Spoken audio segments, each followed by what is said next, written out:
교회는 한 사람만으로 구성되지 않고 많은 사람들이 모여있는 공동체입니다. 오늘 사도 바울은 갈라디아 교회 성도들에게 공동체 안에서, 교회 안에서 서로를 어떻게 대하면서 섬겨야 하는지를 잘 가르쳐주고 있습니다. 우리 모두는 불완전한 존재들입니다. 완벽한 사람은 이 세상에 아무도 없습니다. 교회에서 또한 예수를 믿는다고 하는 사람들끼리 어울려서 생활을 하다 보면 누군가의 허물이나 실수를 목격하는 순간이 올 수도 있습니다. 그때에 우리는 하나님의 자녀로서 신령한 너희들 그랬습니다. 신령한 우리가 어떻게 대해야 하는가? 선택 중 하나를 해야 합니다. 그런데 대개 보면은 한 가지는 날카로운 비판을 합니다. 그리고 또 하나는 모르는 척 하면서 방관을 합니다. 하지만 오늘 사도 바울은 우리에게 무엇을 말하느냐? 오늘 본문을 통해서 그리스도인이 취해야 할 새로운 제3의 길을 제시합니다. 그것도 정죄도 아니고 방관도 아닌 회복을 위한 것을 우리에게 제시하고 있습니다. 그렇기에 범죄와 실수가 모순과 허점이 드러날 때에 어떻게 반응을 해야 하는가?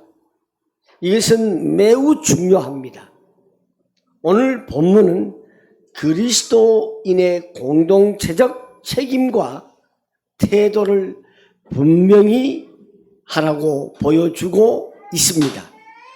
신앙 공동체라고 하는 것은 완전한 사람들이 모인 곳이 아닙니다.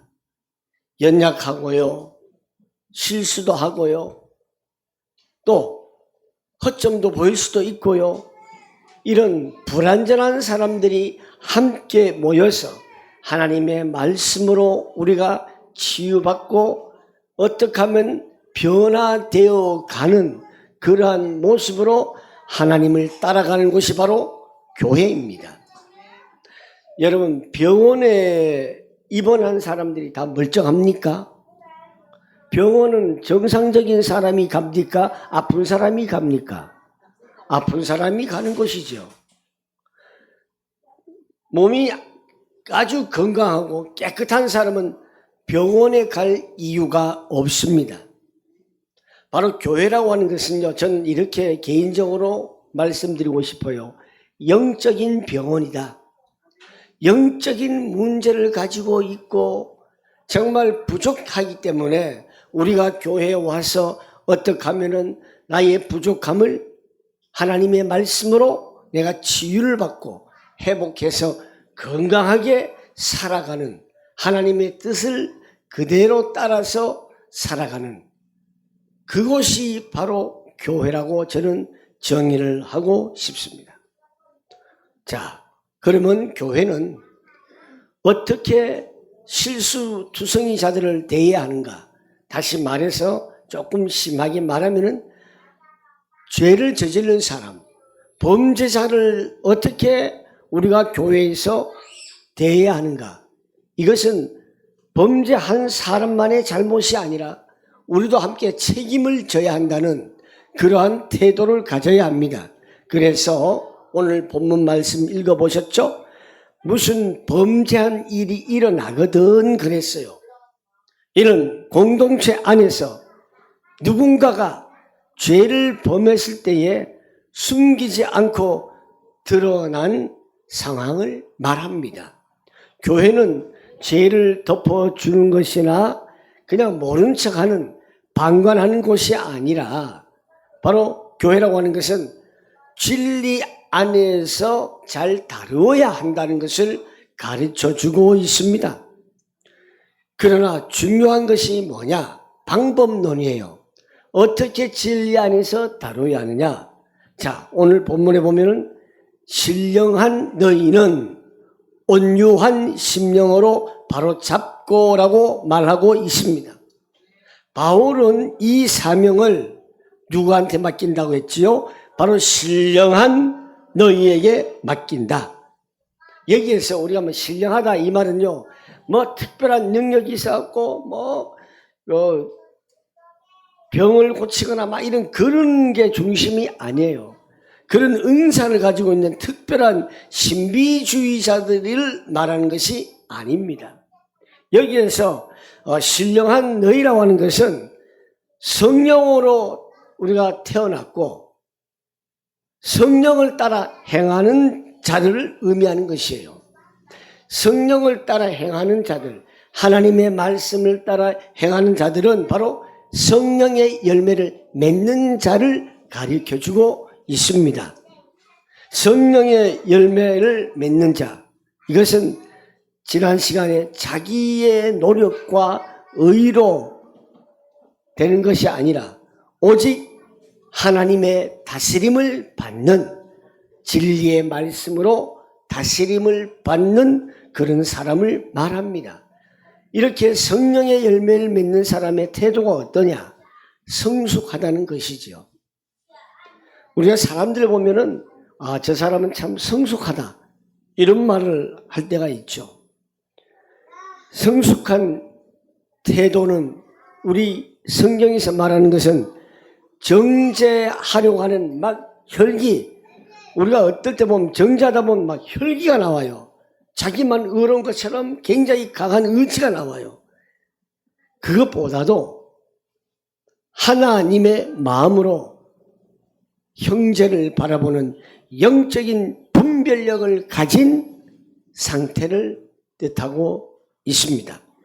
그래서 성령을 따라서 사는 자들은 정죄하거나 또 배척하거나 힐난하거나 하는 그 대신에 온유한 마음으로 회복을 할 수 있도록 도와주는 것이 바로 성숙한 태도이며 성숙한 자들입니다. 다시 말해서 우리는 죄인을 봤을 때에 죄인을 징계하는 목적이 아니에요. 정죄하는 목적이 아니에요. 파괴하려고 하는 것이 아니에요. 그 사람이 온전한 길을 갈 수 있도록 회복시켜주는 것이 우리가 죄인을 징계하는 목적입니다. 공동체 안에서 어떤 문제를 취급하고 다루려고 할 때에는 나의 감정이 앞서고 있는지 이걸 잘 점검을 해야 하는 것입니다. 아니면은 내가 정말 성령의 인도하심이 앞서는지를 한번 살펴보아야 되겠습니다. 우리가 공동체 안에서, 교회 안에서는 나의 감정, 사람의 말에 앞서는 것이 아니라 하나님의 인도하심, 온유한 마음으로 서로 도와주시기를 주의 이름으로 부탁을 드리겠습니다. 두 번째로 오늘 본문에서는 온유한 회복을 원합니다. 온유한 마음으로 실수한 자들을 도와주라고 했어요.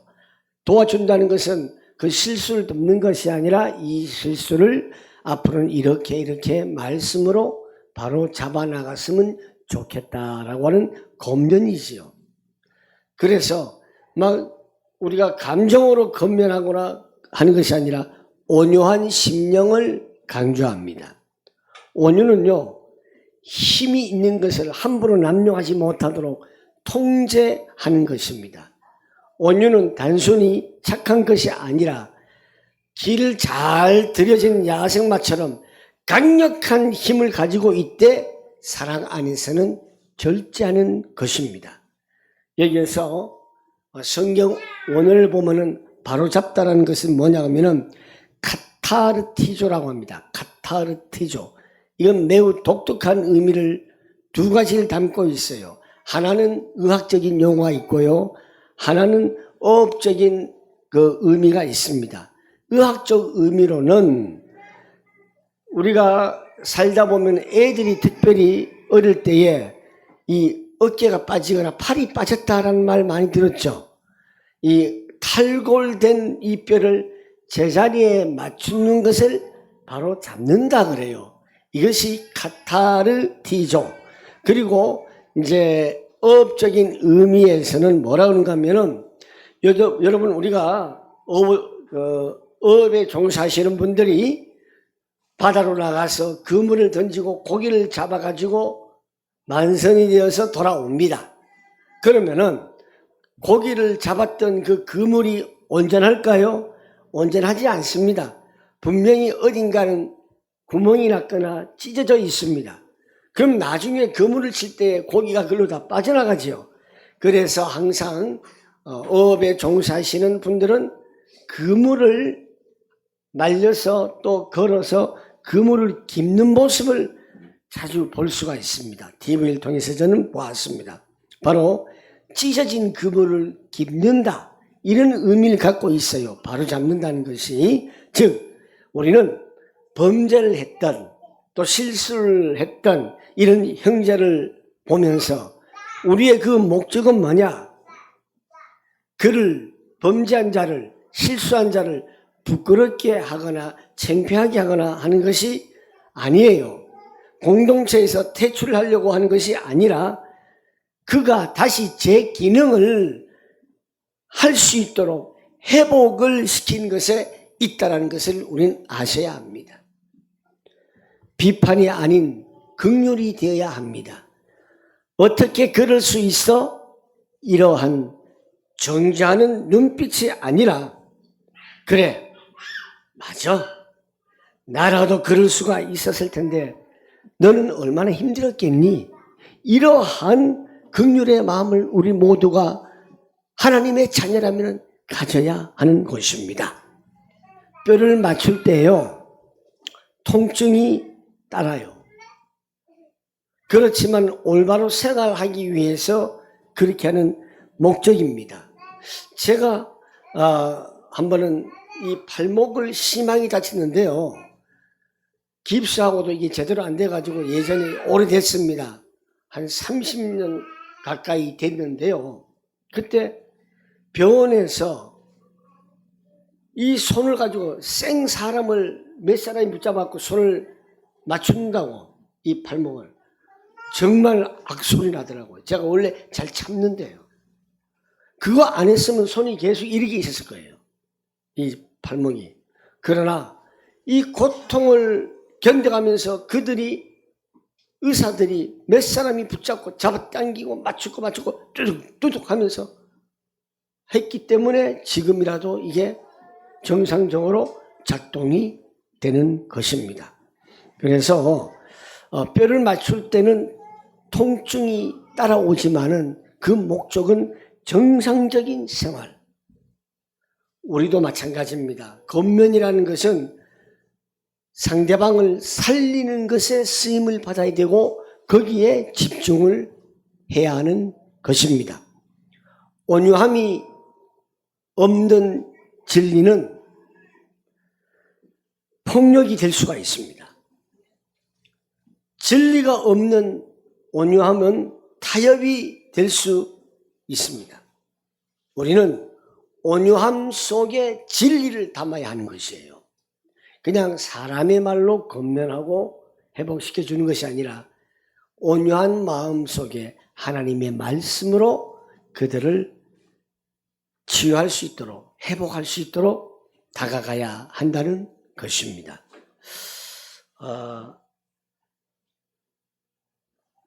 아이들이 이런 말을 하더라고요.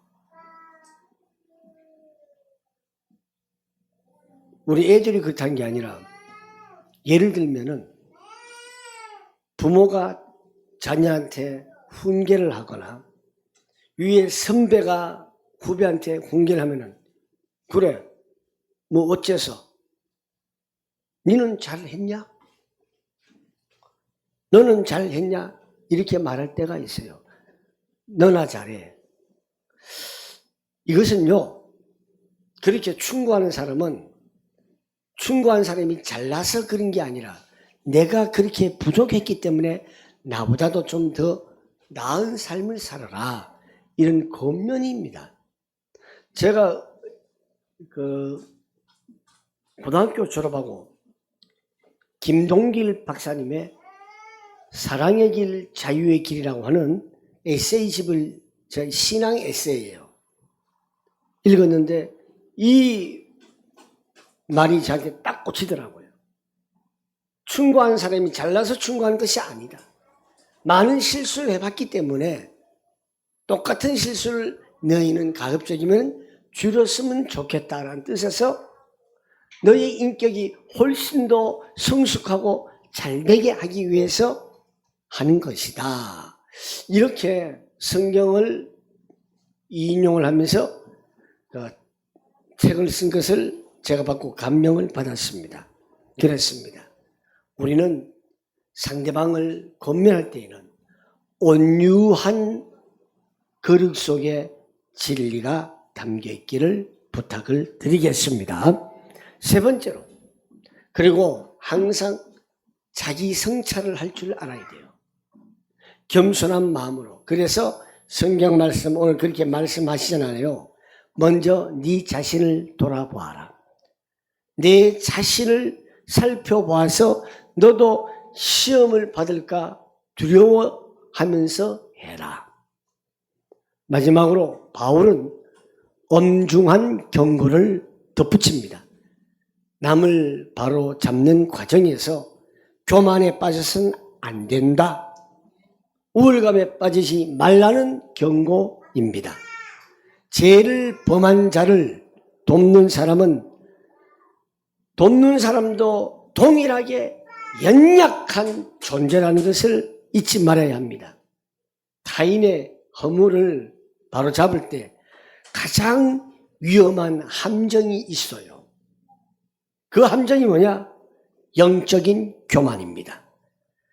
우월감의 유혹을 다 당하고 있어요. 자기만 우월한 줄 알아요. 타인의 죄를 다루다가 나도 모르게 나는 너보다는 낫다, 이런 우월감에 빠지거나 똑같은 유혹에 노출될 수가 있다라는 사실입니다. 그리고 두려워한 마음을 가져야 합니다. 너도 시험을 받을까 두려워하라는 말씀은 우리도 역시 언제 어디서 넘어질지 모른다는 거예요. 넘어질 수 있는 연약한 존재다 이겁니다.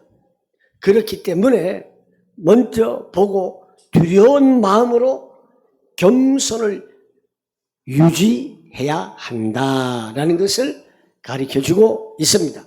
바울은 그래서 자기 성찰을 굉장히 강조합니다. 남을 교정하는 순간 오히려 자신이 시험에 빠질 수 있음을 경계해야 하는 것이에요. 겸손과 자기 점검은 공동체가 회복할 수 있는 데에 아주 필수 조건입니다. 말씀을 맺겠습니다. 우리 교회와 우리 성도들은요, 온유한 마음으로 섬기는 사랑의 공동체가 되어야 될 줄 믿습니다. 오늘 1절은 공동체 안에서 죄와 실수를 대하는 하나님의 자녀들, 즉 그리스도인의 태도를 보여줍니다. 그리스도인의 공동체는 죄가 없는 사람들의 모임이 아니라 죄를 지었을 때에 성령 안에서 함께 울고 회복을 돕는 사람들의 모임이 바로 그리스도인의 공동체입니다. 여러분, 누군가 허물이 보이십니까? 잘못되어진 것이 보이십니까? 그것은 비판하라는 신호가 아닙니다. 여러분이 온유한 심령으로 그를 위해서 기도하라고 하는 신호라는 것을 아셔야 합니다. 그리고 회복의 손길을 내밀라라는 하나님의 명령입니다. 우리는 서로를 정죄하는 대신에 온유한 마음으로 회복을 하도록 돕고 동시에 자신도 돌아보고요, 겸손히 주님 앞에 서야 될 줄 믿습니다. 이것이 바로 성령을 따라서 살아가는 공동체의 참된 모습입니다. 우리 모두가 오늘 이 말씀을 통해서 서로 삶을 돌아보는 책임을 가지고요, 정죄가 아닌 회복을 목표로 삼고요, 나 자신도 어떻게 될지 모른다는 연약한 존재임을 잊지 마시고 늘 성령의 도우심을 구하면서 살아가시기를 주님의 이름으로 축원합니다. 기도하겠습니다. 하나님 아버지, 오늘 사도 바울은 사랑 안에서 완성되는 교회가 되고 공동체가 되라고 했습니다. 남의 허물을 보면은 그 허물을 정죄하거나 비난하거나 비판이 아니라 그를 온유한 마음으로 진리를 담아서 바로 걸어갈 수 있도록 회복의 역할을 하게 하여 주시기를 간절히 소망합니다. 하나님, 나 자신도 역시 연약한 존재임을 기억하면서 늘 성령 하나님의 도우심을 구하고 말씀으로 치유를 받는 저희가 되게 하여 주옵소서. 예수님의 이름으로 기도하옵나이다. 아멘.